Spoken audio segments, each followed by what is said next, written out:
जलवायु तथा अनुकूलन। इस वीडियो में हम सीखेंगे ध्रुवीय क्षेत्रों में जलवायु, ध्रुवीय क्षेत्रों में पाए जाने वाले जीवों में अनुकूलन।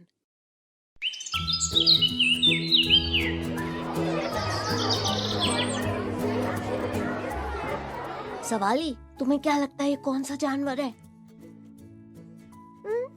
देखने में तो ये भालू की तरह लग रहा है, लेकिन भालू के बालों का रंग तो काला होता है।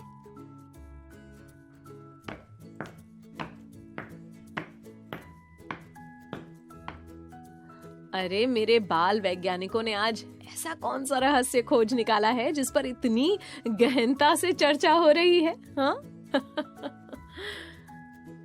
देखिए ना दीदी, हमें एक जानवर का चित्र मिला है, लेकिन हम ये नहीं जान पा रहे हैं कि आखिर ये कौन सा जानवर है। ये भालू की तरह तो लग रहा है, लेकिन इसके बालों का रंग भालू जैसा नहीं है। इसे देखकर ऐसा लग रहा है जैसे किसी ने भालू के काले बालों पर सफेद पेंट कर दिया हो।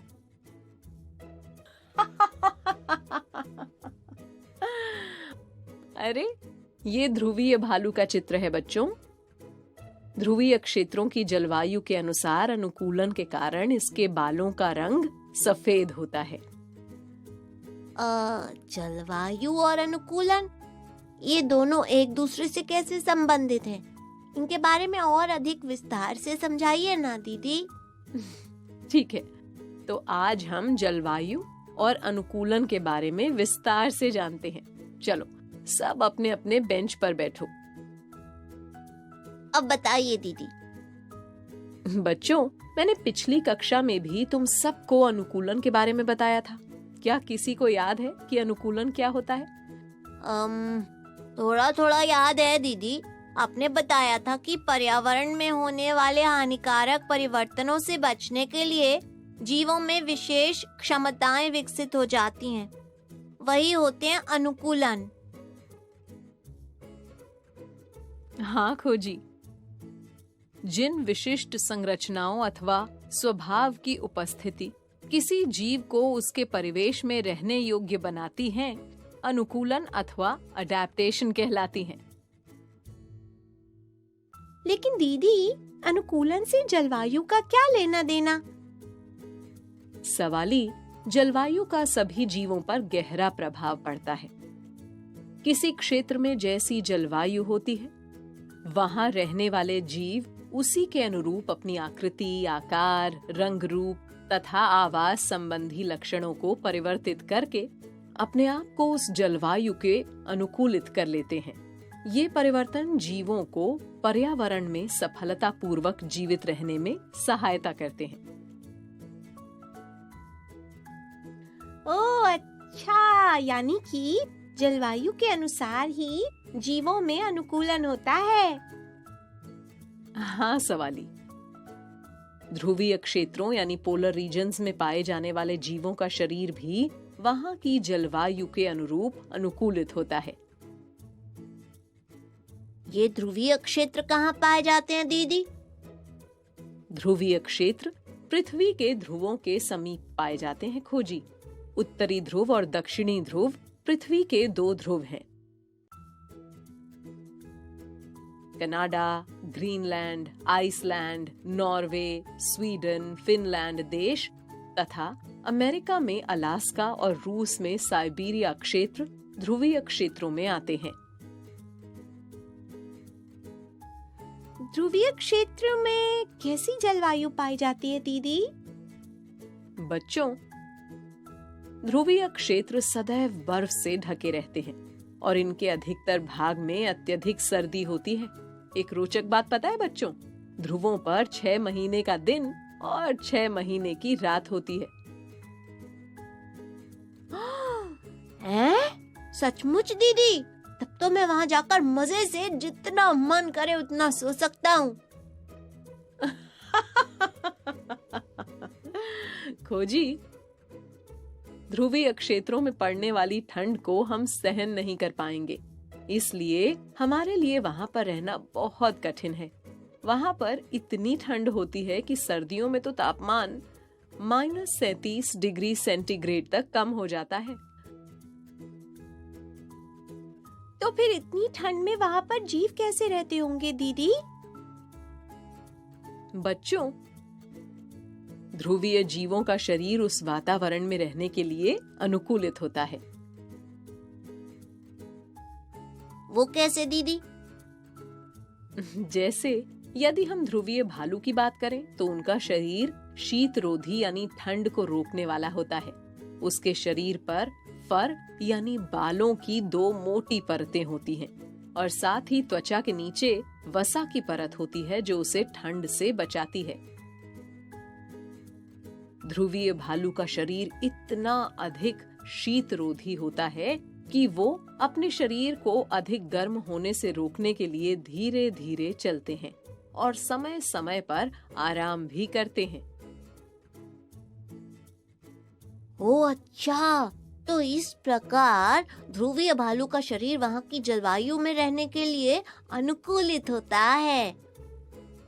हाँ खोजी, जानते हो ध्रुवीय भालू के सफेद बाल उसे बर्फ में छिपने में मदद करते हैं ताकि वो दूसरे शिकारी जीवों से अपनी रक्षा कर सकें और साथ ही छिपकर शिकार भी पकड़ सकें।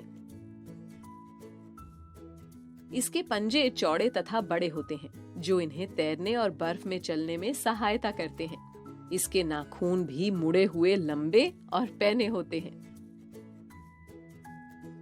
ध्रुवीय भालू के शरीर में अनुकूलन की और भी कोई विशेषता पाई जाती है क्या दीदी? हाँ सवाली, ये अपने नथुनों को बंद करके लंबे समय तक पानी में रह सकते हैं और तीव्र सूंघने की शक्ति के कारण ये अपने शिकार को भी आसानी से ढूंढ पाते हैं।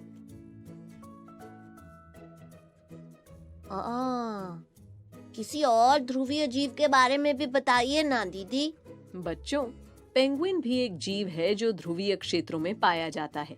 इसका शरीर भी सफेद होता है। इसकी त्वचा मोटी और वसा युक्त होती है जो इन्हें ठंड से बचाती है। स्वयं को गर्म रखने के लिए ये झुंडों में रहते हैं। जानते हो बच्चों, इनका शरीर धारा रेखित होता है और इनके पैर में जाल पाया जाता है। इन दोनों कारणों से ये पानी में अच्छी तरह से तैर पाते हैं। वहाँ पर और कौन-कौन से जीव पाए जाते हैं दीदी? ध्रुवीय क्षेत्रों में मछलियाँ, कस्तूरी मृग, रेनडियर, लोमड़ी, सील, व्हेल तथा कई प्रकार के पक्षी भी पाए जाते हैं। बच्चों, मछली आदि जीव लंबे समय तक ठंडे पानी में रह सकते हैं, लेकिन पक्षियों का शरीर उसके लिए अनुकूलित नहीं होता। फिर वो ठंड से कैसे बचते हैं दीदी? पक्षी ठंड के बढ़ने पर उन ठंडे क्षेत्रों को छोड़कर गर्म क्षेत्रों की ओर चले जाते हैं।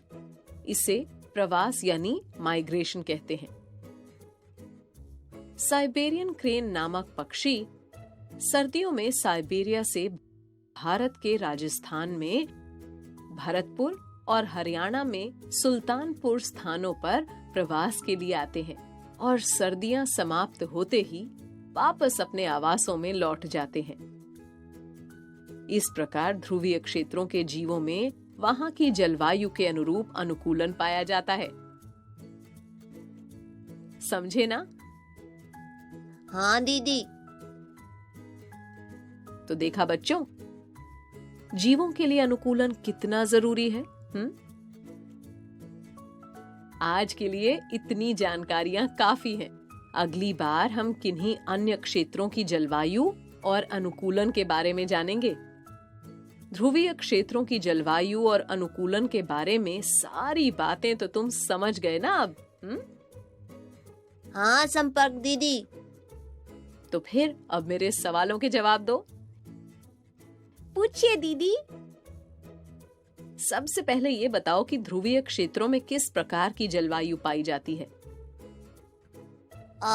हमेशा बर्फ से ढके होने के कारण ध्रुवीय क्षेत्रों की जलवायु अत्यधिक ठंडी होती है ना दीदी?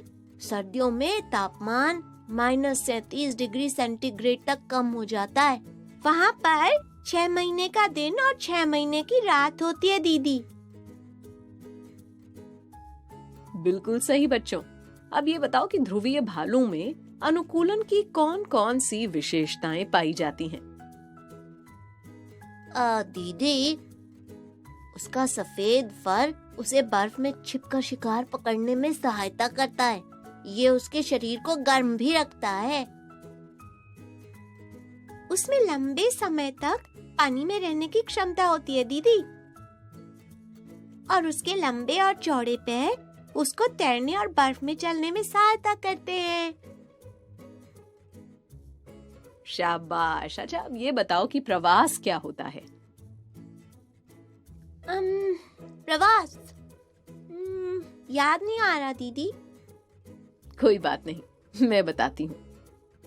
अत्यधिक ठंडे मौसम से बचने के लिए पक्षी ठंडे क्षेत्रों से गर्म क्षेत्रों की ओर चले जाते हैं और ठंड का मौसम खत्म होने पर वापस लौट जाते हैं। इसे ही प्रवास कहते हैं, है ना? अब याद रहेगा दीदी। बहुत अच्छे बच्चों, तुम सभी ने सारे सवालों के जवाब बहुत अच्छी तरह से दिए। अब जब तुम सारी जानकारियों को अच्छी तरह से समझ गए हो, तो अब मैं चलती हूँ। फिर मिलेंगे कुछ नई जानकारियों के साथ। ओके बच्चों, बाय बाय बाय। बच्चों, अब मैं जाती हूँ। कल फिर मिलने आती हूँ। इंग्लिश में अब होंगी बातें, मैथ सीखेंगे हंसते गाते। पहेली, किस्से और कहानी सुनना अब तो मेरी जुबानी। बात पड़ी है सीधी सीधी, मैं हूँ आपकी संपर्क दीदी। आपको ये वीडियो देखकर मजा आया ना? अगर आप इस वीडियो से संबंधित अन्य संसाधन जैसे कि अन्य वीडियो, गतिविधियां, क्विज इत्यादि देखना चाहते हैं तो अभी डाउनलोड करें संपर्क स्मार्ट शाला मोबाइल एप्लीकेशन। और हाँ, अगर आपको ये वीडियो अच्छा लगा हो तो इसे जरूर लाइक करें। और भी नए नए वीडियोस देखने के लिए सब्सक्राइब बटन पर क्लिक करना न भूलें। मिलते हैं बहुत जल्द YouTube और संपर्क स्मार्ट शाला ऐप पर।